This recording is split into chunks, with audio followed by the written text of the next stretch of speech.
The total U.S. national debt right now, just before the program, stands at $28 trillion. That's that U.S. national debt. There's other kinds of debt at $28 trillion. U.S. federal spending, now this is our spending, stands at $6.6 trillion a year.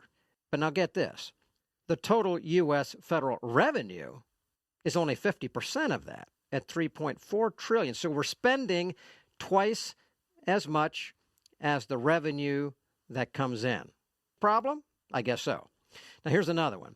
Interest that's paid on the U.S. federal spending stands now at $3.8 trillion. That's $3.8 trillion out of federal spending of $6.6. That's nearly 60% of the yearly spending goes to paying interest.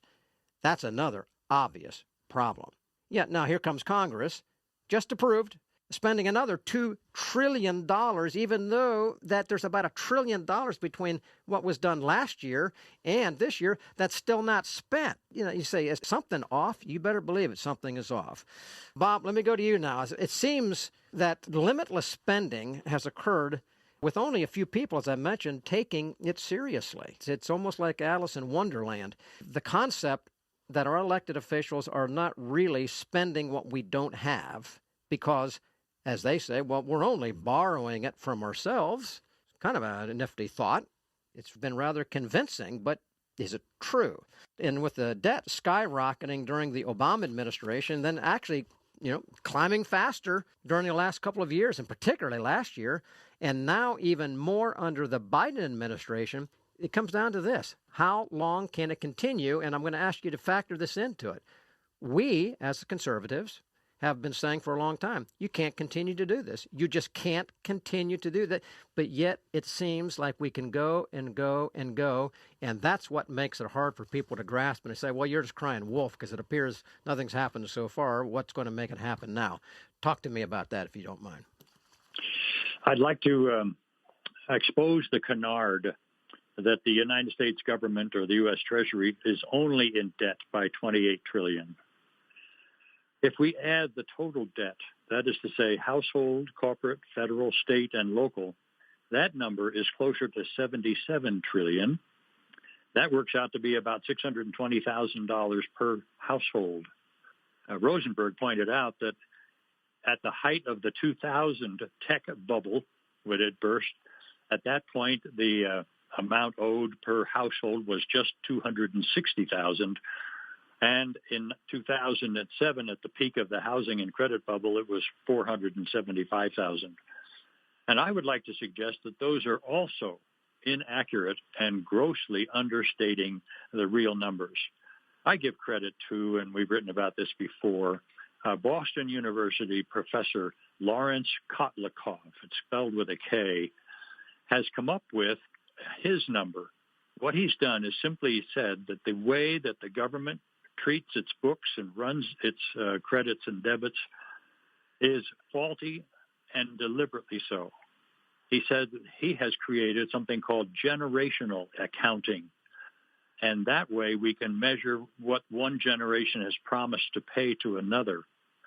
And the last time he ran those numbers, that number was $210 trillion.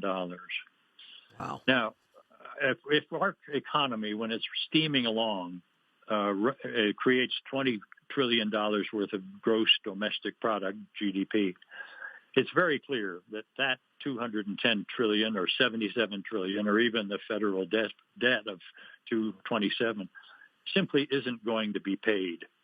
And so that raises a question I'd like to kind of talk about a little bit.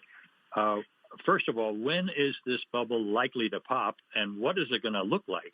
And what do we as believers, what kind of a role can we play in this inevitable downturn that's headed our way? Rosenberg says, get ready, I'm quoting, for a July reckoning. Now, he didn't say in his writing, and I've dug through it, why he picked July.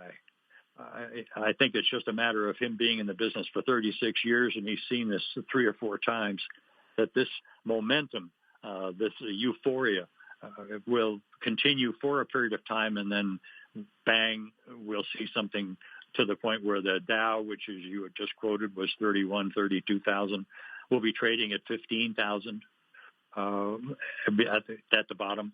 That's going to lead, by the way, to my connection to Mr. Biden's longevity. But let's not get too far ahead of ourselves. The point is that this is not going to be paid. It's going to be, how do I want to say this nicely? It'll be paid through default. Promises made will not be kept. There will be massive, let me put it this way. I'm a recipient of Social Security. We all know that Social Security is essentially a transfer scheme. It's a wealth transferring scheme. And when I receive my check in my credit checking account, I know that it is coming right out of the hide of some other individual who is earning and paying the way and writing checks. It's just simply a transfer. That simply cannot continue. And eventually, through default directly or through inflation or by cutting the amount of the payment, people who have been made promises simply are not going to enjoy them. There will be a massive readjustment is the nice way of saying it, simply because we've gotten ourselves into something we simply cannot get out of by simply paying it off with surplus funds.